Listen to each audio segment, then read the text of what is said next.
we are headed for some really, really scary times, some really, really inflectionary times in history. And I believe the focal point is this fall. Sean. Andy, how are you today? Finally in a reasonably good mood. Good. Off to a slow start today? No slow start. I just taped an amazing audio blog called BREXIT 2 coming November 8th. And oil prices are crashing and everything's going to come to a head. The G20 this weekend, the NFP report tomorrow, you name it, the fall. So I'm ready to go. All right, well, we'll dive right in. Guys, thanks so much for tuning in. We very much appreciate it. Back on the line is Andy Hoffman from Miles Franklin. And Andy, it wasn't long ago that we talked about documenting the collapse. Here we are a month later. I had Bill Holter on last week when $1.5 billion in notional gold was dumped on the market. And yesterday, $4.7 billion in gold on Wednesday, August 31st was dumped on the market, nearly 6% of global production, and the cartel must be in a panic. Panic on the streets of London. Because they only brought the price down about, what, $3, $4, $5?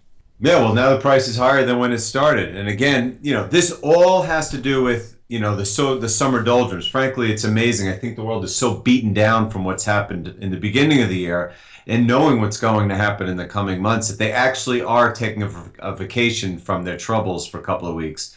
All except for us in the precious metal world dealing with this. Look, what it comes down to is we all know well, in silver's case, the 50-month moving average is $20.45. In gold's case, $1,370 is the downtrend line that was created by the four massive attacks in September 2011, December 2011, February 2012, and April 2013. They are terrified of those numbers being broken out of, so they use this summer doldrums time, the slowest time of year, to attack viciously during, an utter cavalcade, avalanche of precious metal bullish headlines. Today alone, my God, the fact that they're trying to purport interest rate hikes coming, which is so off the charts ridiculous for so many reasons, and then you see the economic data that came out this morning, the ISM manufacturing index plummeting to 48, and the construction spending being much less than expected. The whole world is falling apart under their faces. Commodity prices are crashing anew, and we had to deal with this absolute garbage about rate hikes. Everyone should read what I wrote on Monday. It was called Jackson Hole Saturday, when the real hyperinflationary fireworks occurred.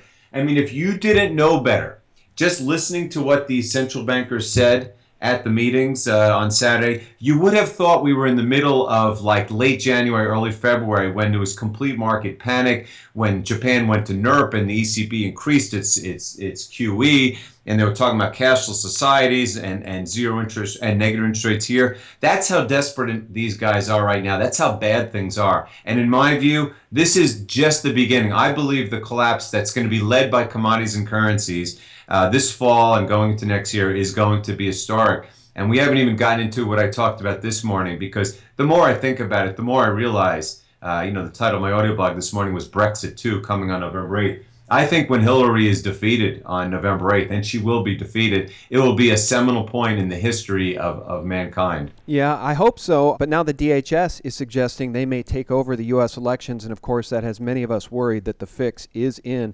We shall see how that plays out. But let me ask you, let's circle back to this $4.7 billion in notional gold. Can you help our audience understand how much money that is and how much gold that is? And the fact, if these guys were making that bet in the real world, where they actually had to cover their shorts someday, they'd be in a lot of trouble. But as Harvey Organ points out, these are naked gold shorts, and they're never going to be brought to task for having to cover, are they? No, they won't be brought to task, but the markets will break apart. And not just the COMEX, the whole point is with physical markets. I've been talking all year. I've talked for 2 years about how bad the fundamentals were, for instance, oil, and they crashed. And then this year, there's no doubt it was what I call the oil PPT. Because so much of the world, it's a quarter of the world's capex. It's the majority of the junk bonds. It's the majority of revenues of governments around the world that support their currencies.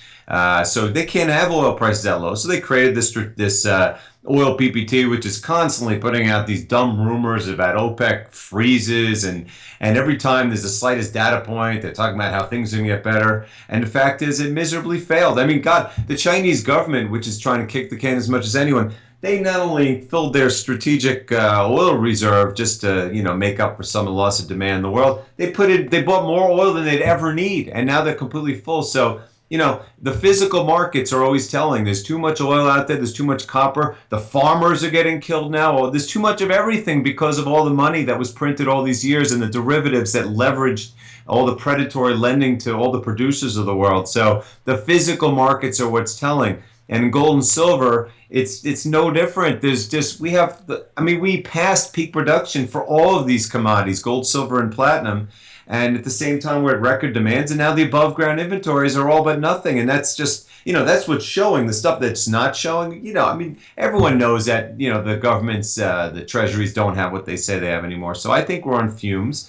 And I think just like in the oil market, and the copper market, and the soybean market, the fundamentals of physical demand are going to destroy them quickly. And, when you see this, look, they hit, $5 billion of paper gold on the market yesterday. And what did it do? The price fell about $7 or $8, and now it's higher than it was. It doesn't matter anymore because people understand the game. Just like they're about to understand tomorrow. I love it. We have the NFP report. The Fed, the government, they painted themselves in the corner with this, because we're talking about imminent rate hikes. Well, if you put out another bullish report with such unbelievably bearish economic data surrounding it, you'll lose credibility completely. Let alone if you try to purport that you're going to raise interest rates, which will destroy the world. And then if it's bad data, first of all, the gold market will go berserk tomorrow. And second of all, once and for all, the whole world will know that QE has failed, the Fed has failed, and now they're going to be joining the NERP and QE vortex. So we are just getting started, people. We are just getting started. If you think what the ECB and the Bank of Japan just did now, just wait until the yuan. I wrote yesterday the upcoming cataclysmic Big Bang, $10 big banks, the big Chinese yuan devaluation, that's right around the corner. And the Fed giving up on this BS propaganda of economic recovery, which is so ridiculous. What's going to happen then when they pick up the pace of money printing? People are we're going to have negative interest rates everywhere. We're going to have exploding gold prices. And then eventually the confidence in the big currencies will go. And that's when you'll see the bond bubble break. But, chaos will have broken out long, long, long before then. Okay, well, let me ask you this then about bonds. If the bond market, I should say when the bond market bubble bursts, will that not force interest rates up very quickly? No matter what the Fed wants or tries to do, the Fed is going to be out of bullets. The Fed just said they may need another $4 trillion in the event of another economic crisis or seismic event. It's coming, and $4 trillion isn't going to be enough to stop it, especially if the bond market bubble bursts. Yeah, well, of course, any number they say, you could put a 10 multiple on it. But at that point, those dollars are going to be worthless. So you could be talking about, $400 trillion. Look, when it comes down to it, the reason I'm not poo-pooing it, junk bonds, corporate bonds, those things are going to be utterly annihilated. And guess where the sector where the most junk bonds by far is? It's the energy sector. That's the focal point. That's going to be, commodities are going to be where the focal point of everything is in 2017. And but eventually it'll get to sovereign bonds. But I'm not poo-pooing it. I'm just saying it's going to be the last thing to go, because what's going to happen is the speculative money, when it has fear, they're going to buy gold and silver, of course, which is going to cause a panic, and they're going to buy, especially the institutional money is going to buy sovereign bonds because it's other people's money, and they know that, at least in paper terms, that it's going to go up because all of the governments of the world are going to do what the central banks are going to do, what they always do. They print to infinity. Eventually, you're going to have complete chaos because by then, the economies of the world are collapsing, the markets are collapsing, and at that point, that's when you're going to see the real panic, when people actually lose confidence in the major currencies. Ironically, the ones that are in the strategic basket, they're going to be ballyhooing this week at the G20 meeting, which includes the Chinese yuan. The only thing that's going to save the Chinese yuan is eventually when they are forced, and I mean forced because everything else has failed, to admit how much gold they have. Once they do that, then they will be saved because they have all the gold. But in the meantime, they are trying to kick the can as long as they can, just like everyone else. As for everyone else, they're dead in the water. The major Western economies, this is an Eastern world. The next world is going to be dominated by the Eastern Hemisphere, and the next money, by the way, is going to be dominated by digital currencies that are decentralized. So, we are headed for some really, really scary times, some really, really inflectionary times in history, and I believe the focal point is this fall. And as I said, my audio blog that I just taped a few minutes ago, it's called Brexit 2, coming on November 8th. And again, people just, we hit these summer doldrums, the PPTs did their thing. So everyone's like, the Brexit, whatever. Not that the Bank of England thought it was whatever, since they just lowered interest rates, raised raised QE. But the rest of the world is going to realize that we are headed for a whole bunch of new Brexit-like referendums, from the Hungarian referendum that is coming, the big Italian one in October. Catalonia might secede by year end, and of course our election, which I think is Brexit too. Because I don't think, as the more I think about it, and I was inspired by listening to Nigel Farage speak again this morning. I mean, he's a hero. I've called him the Ron Paul of Europe. He's more like the Joan of Arc of modern Europe. This guy, he's so amazing. And basically, it made me realize, you know what? This election coming up in our country is the final referendum on the most powerful country in the world's ability to maintain power. And I just don't think there's a chance that Hillary Clinton can win. I think she'll probably figure out a way to stay in the election, her health or her scandals. But I think that people are, like the Brexit, going to overwhelmingly vote out the majority. If they don't, it doesn't matter. Everything's going to fall apart anyway, because more of the same is what has destroyed us in the first place. But I think in one fell swoop, if Donald Trump wins, it's the end game of the powers that be everywhere, because every single country in the world, including France and Germany next year in their elections, Italy in their referendum, which is right at the same time, they're all going to be voting out power, and it's that's going to loosen the control over financial markets and certainly the gold market. So I really, really think that we are headed to an inflection point in history, and it's now September 1st. The summer doldrums are over. Yeah, an inflection point in history is a great title for this video, and I agree with you about Hillary Clinton being the pirate of a ship heading us straight for an iceberg, whereas at least Donald Trump would steer us away from that iceberg. And you mentioned Nigel Farage. Donald Trump had Nigel Farage speak at one of his recent rallies, and Donald Trump says what Hillary Clinton will not say, because Hillary serves the Rothschilds. The $100,000 per head fundraiser they just held for her recently is case in point to the fact that she is their puppet. Trump stands in opposition to that, and I agree with you about Farage. We're at an inflection point in history, and this election couldn't be more important, which is why the powers that be are in a panic mode. I mean, look at the crowds that Trump is drawing versus the crowds, I can't even call them crowds, that Hillary is drawing, Andy. And so what does the powers that be do? They say, oh, there's cyber attacks. Russia's going to threaten our elections, and we need to take over the election process. We're going to possibly turn it over to the DHS. It's the type of thing you'd only see in a banana republic. But that's not going to help the situation. I mean, if we're talking about, the end of the powers that be, I mean, sure, they can take it into a military dictatorship, but that just proves my point further. It's not good. That's only going to promote war and pestilence and revolution further. I'm saying, generally speaking, it's the end of the rope for the powers that be. They're not going to get through this election. I don't think they'll get through the fall, even if Hillary Clinton won the election, because the economy is falling so rapidly, and central bank credibility is falling so rapidly. And this is at a time where you have all-time high valuations of these stock markets, at a time where you have all-time bad fundamentals. And again, I can't emphasize enough, when you talk about bad fundamentals, it's commodities that are the biggest market of the world. It's the biggest business of the world. And because of, as David Stockman calls it, the great deformation of economic process over the last 30 years, but particularly in the past 10, we are so massively oversupplied by almost everything imaginable, as symbolized by Chinese ghost cities being oversupplied. You're going to see a crash of epic proportions in this biggest of markets. And all of the currencies, the vast majority of the currencies of the world, are dependent on the commodity markets. Even the British, the UK, everyone thinks of them, oh, they're the big industrial power. No, if the North Sea oil price is down, the UK economy is just as devastated as everyone else. There's almost no one that can escape the clutches of this massive deflationary bear market that we're seeing in commodities, which is only getting started. So it doesn't matter what they try. They can turn it into Venezuela, they could turn it into Turkey, but either way, the end game for controlling markets, and certainly for controlling precious metals, is in sight. Yeah, maybe the better title for this video is "It's the End of the Rope for the Powers That Be," and I think that's a great quote, because if you take a look at the TTP, apparently the TTP is dying, withering on the vine, because even France says there's nothing in it for us. It was written by the American government and corporations and is only to benefit those said corporations, globalist corporations, but nonetheless written by American governance and corporations. And the other thing is that Zbigniew Brzezinski, the author of The Grand Chessboard, has recently thrown in the towel to some extent and said, this isn't working. Maybe we should start to reinitiate alliances with China and Russia. This is the end of the rope for the powers that be. And, as this system collapses and everyone turns to gold, Andy, let's touch on this important news that came out from Zero Hedge just last night. Deutsche Bank refuses delivery of physical gold upon demand. Let me just read this to you guys. A troubling report emerged in a German gold analysis website, according to which Deutsche Bank was unable to satisfy a gold delivery request when asked to do so by a client of Germany's Xetra gold service. So first, what is Xetra? Guys, everyone's familiar with SLV and GLD. Can you get your gold or physical silver on demand? Maybe if you're one of the big boys, not if you're a little guy.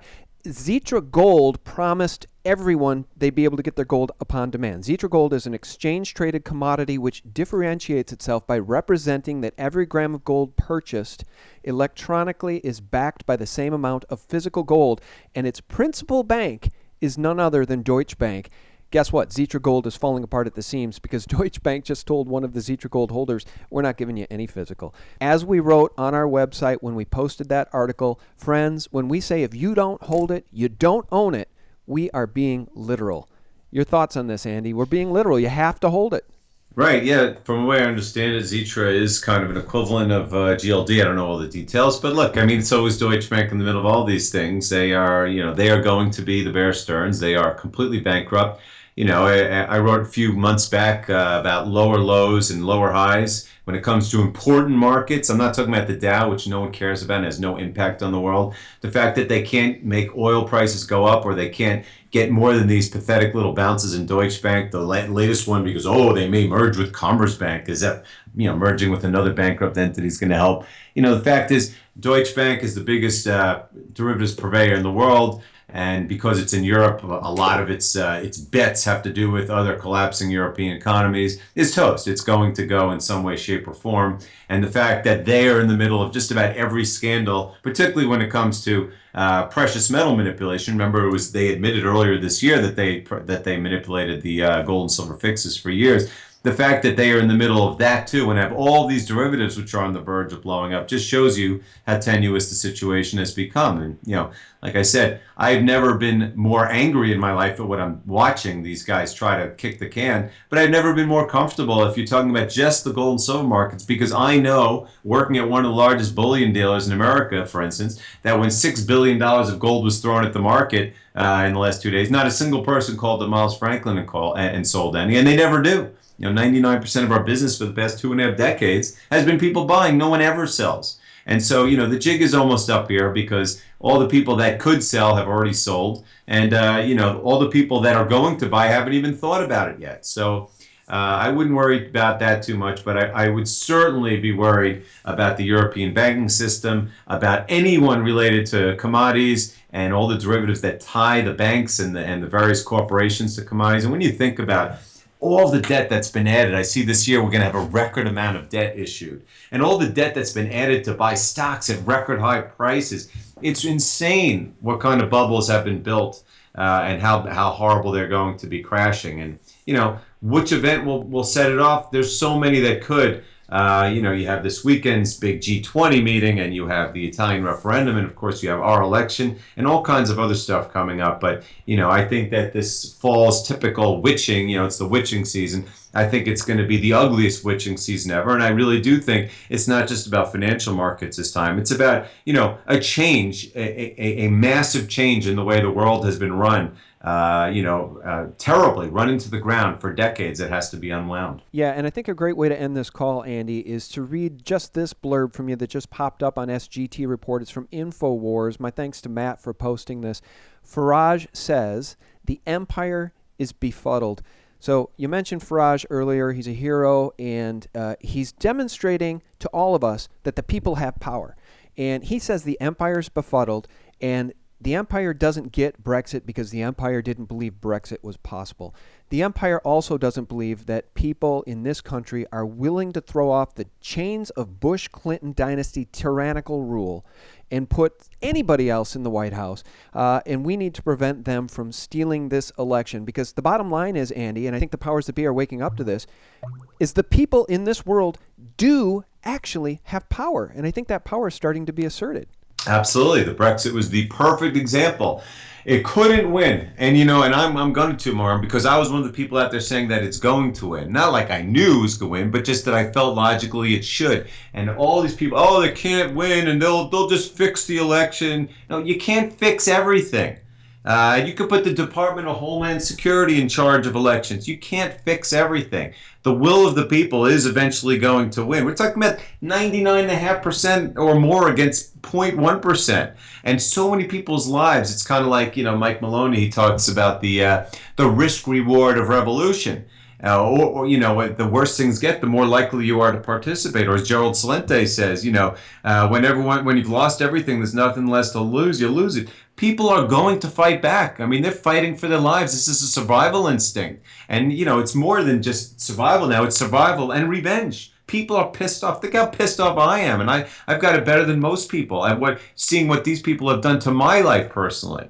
Think about the billions of people who are rapidly realizing. You know how many people in Britain don't have a clue about how the EU works? They just knew that they were being screwed. So they voted, even though they were told not to.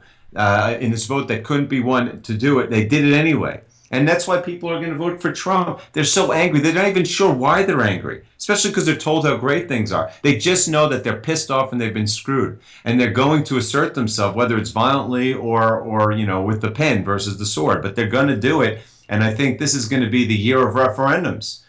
We started with the Brexit, but there were a whole bunch. Like we lost the Scottish one, we won the Catalonian one, won the Greek one. Didn't matter much, and now we won the Brexit one. But I think you're going to see a clean sweep across the board with these referendums and votes, and each one is going to be more important. You're going to have the French and German and Italian elections. You're going to have our election, and they're all going to be in the favor of the people. And the more the people win, the looser the grip on financial markets and economies that the powers that be are going to have. Yeah, well said. And final word on Trump. You mentioned that people are angry. They don't even know what they're angry about. But I'll tell you what, Trump is saying very simple things that are cutting through the clutter in the New World Order agenda. For instance, no country has ever prospered that failed to put its own interests first. Both our friends and our enemies put their countries above ours. And we, while being fair to them, must start doing the same. We will no longer surrender this country or its people to the false song of globalism. The nation state remains the true foundation for happiness and harmony. I am skeptical of international unions that tie us up and bring America down. we're going to say no to globalism, and we're going to put America first. That stands in stark contrast to Rothschild puppet Hillary Clinton, who will only further the globalist agenda and destroy America from within.